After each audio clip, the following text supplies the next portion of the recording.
Hey there, welcome to the warm-up. I'm Stephanie. Ready? I'm going to start on the far end this time because I was instructed to do so by Mr. Brendan Haywood, NBA champion. Thank you. You an NBA champion? Yeah, but you know, she has to do me first and then say your name. Okay, my bad. You got so many accolades, man.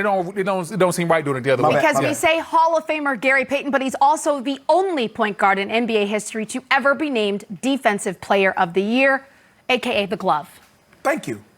We're in the building tonight, ladies and gentlemen. 8 games in the NBA. Thrilled you're here with us on the warm-up. Let's start talking about Mr. Zion Williamson, the young fella, the rookie. He's been playing extraordinarily. Yes, he has, Steph, because this is the type of basketball Zion plays. And another person who's been playing very well this season, who we have not seen lately, is Kemba Walker. As I mentioned earlier, we are expecting his return tonight. We will also be expecting some minute restrictions, and we'll see if his teammates will be in action tonight. More on that. LeBron James, Lakers hosting the Philadelphia 76ers. Sixers have a lot to figure out still. Ben Simmons out, Joel Embiid out. What are they going to do tonight? Josh Richardson out on protocol for concussion. A lot going on, especially in that game. The Lakers, number 1 team in the West. They're facing the 76ers, who still have a lot to sort out. But do the Lakers have anything to sort out? Are they who they are? And is that good enough to win it all? Well, to me, I think they didn't make any changes at the trade deadline. Mm-hmm. Now they're talking about working out a couple of players, and J.R. Smith and Waiters. Yep. I don't know how that would help them. If it was me, I wouldn't take either one. I'll stay with Caldwell Pope. I'll stay with Bradley. I would stay with what's his name? Rondo? No, Corzo. What's the guy? The kid? Caruso. I'll stay with them guys and try to basically win a championship that way. I think LeBron and AD, they're going to be good in the playoffs.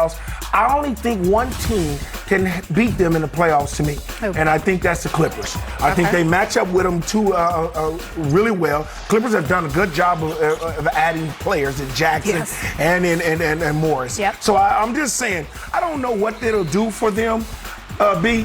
But I don't know what it will do for them. I just don't know. I don't get that. I don't even get that. If it's not a great player that's going to come and help you and change the game, I don't know what them two can do for the Lakers. Well, you asked the question, can they win a championship? Mm-hmm. Yes, the Lakers are good enough to win a championship built the way they're presently constructed. When you talk about LeBron and AD, you have 2 of the top 5 players in the game today, so the team can win. But would it benefit them to maybe add another ball handler to the team?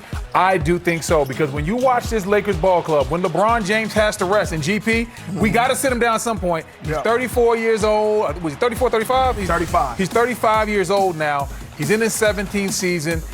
You can't depend on LeBron to do everything. And when you watch the Lakers play, their efficiency goes down from an offensive standpoint as soon as LeBron walks off the court. They need somebody that can make plays with the ball for that second unit. And that's where maybe they want to roll the dice on a guy like Dion Waiters. I know he has a checkered past, maybe some behavioral issues, but for them, I think it might be a win-win type of situation. It does show a little bit of desperation because they know they're competing with the guys across the hall from them with the Clippers. The Clippers have multiple ball handlers. The Lakers do not. And if they get into a playoff series right now against the Clippers, LeBron is going to be forced to do everything. Right. So that's where maybe a Dion Waiters, we know he's still good with the ball. He can still make plays. No one has ever questioned this kid's talent. They've questioned what's going on up here at times, and can he be a good locker room guy and a good teammate. And I still say, B, I wouldn't go with neither one of them. I'll go get Jamal Crawford. I was going to ask I would about go that. straight and go get him. I think he's a ball handler. He's a scorer. Even when LeBron goes out for 3 and 4. Is he a clutch client? Because them other two guys are clutch clients. And he is too. Well, come on. He's a clutch client too. I didn't know. Hey, everybody likes to play with Jamal Crawford. I don't know, after a game that you get 50 points,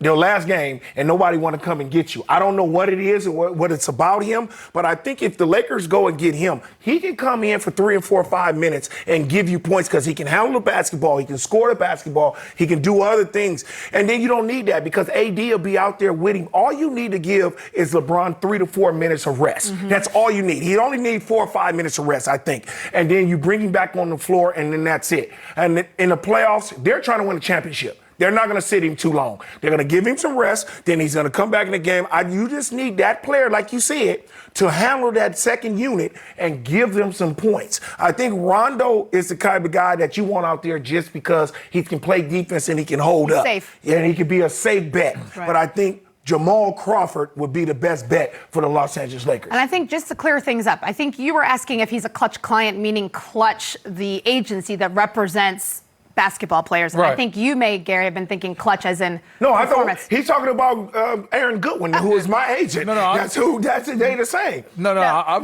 talking about Rich Paul. See what? Yeah. Rich Paul, hey, he's got a lot of them clients, but he's going to have to bring somebody else. I'm just saying, this kid right here can score the basketball, and he can score with anybody. He'd have been Sixth Man of the Year about, 3 times now. I think that is the right bet. I'm not talking Rich Paul, cool. If he wants to run everything, but we're talking about a championship. And if LeBron James won the championship, he needs to bring somebody in here who can give him some points while he's resting. Well, they definitely cleared the roster spot out this week, so they're going to bring in somebody.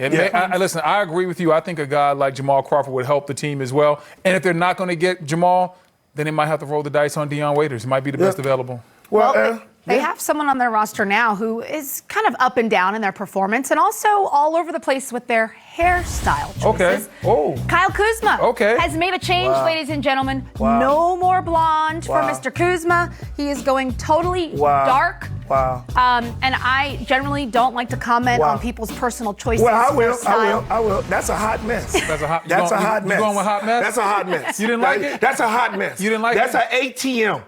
You know what that is, right? What's an ATM? A total mess. A total mess? Yeah. That's a total mess. Hey, listen, I will say this, though. I prefer it over the blonde. I'll just say that. Okay. I'm going to let Kuz live, man. Young fella, man, rock out. I'm with you I'm with you on that. He can live, but I'm sure make my comments on that. Guess what, ladies and gentlemen? It's your chance to make it on the show tonight here on the warm-up. You get to ask the analysts. You had any questions?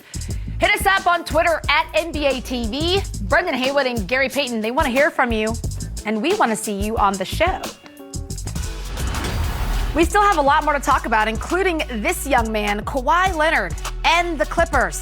By the way, they've only played 8 games this season with a completely healthy roster. 8-0 in those games. Uh-oh. I bet. Apprentice. In the 2 matchups this season, here's a look at their numbers, breaking them down. LeBron James on the left, Zion Williamson on the right.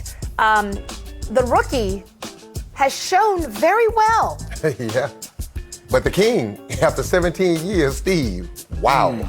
I will say both of them, like it's 2 ends of the spectrum. Yeah. You both say wow for both of them. Yeah. I'm with Sam. That LeBron after 17 years, and especially with no AD last night, to me that was a performance that just showed where he is with taking care of his body and his skill set, and he's getting better even at his late age. He sent a message last night for all the people like us been thinking that, New Orleans can catch Memphis, and this could be a great first-round matchup. And it was a good game last night, but LeBron James showed, to Smitty's point, without Anthony Davis, he came to play last night, and he wanted that win. It was impressive, both ends. I'm impressed with the rookie because he's very consistent. I know it's a very small sample size, but it's been very consistent. And LeBron James, 17 years. I mean, Smitty, Sam, you both know you played in this league. That is hard to do, to even stay in the league that long, let alone be someone who is leading the league in assists, continuing to get triple doubles, and leading their team. Yeah, I think for me, and I let Sam be able to speak for herself, after about year 12, even though those last 2 years for me, Sam, I can't imagine playing at the level I played at for myself. And our skill set was definitely not LeBron's, but where I was in year 6 to be playing that same way at year 14, it didn't happen for me, Sam. In those last 2 years, I was saying, boy, when they going to kick me out? But to him to be still dominant and playing that point guard position is remarkable. Smitty, I played 17 total years when you look at playing in the CBA. When I played in the CBA and then the NBA in Europe, total of 17 years. By the time my 17-year rolled around, I couldn't get out the car to go run, to get in shape for basketball. I lost my desire, lost my taste for the game. I just didn't have it. Right. And so for him doing what he's doing after 17 years, and the fact that he came in at 18 years old and still playing at this level to where he's second in the MVP conversation with an outside chance of winning it, it's just remarkable It is, Sam, and you know I have some plays, Steph and Sam, just to watch him, and just for us to even break down, Sam. For me, just to watch him right now, this play, obviously everybody talks about, oh, the clutch scene.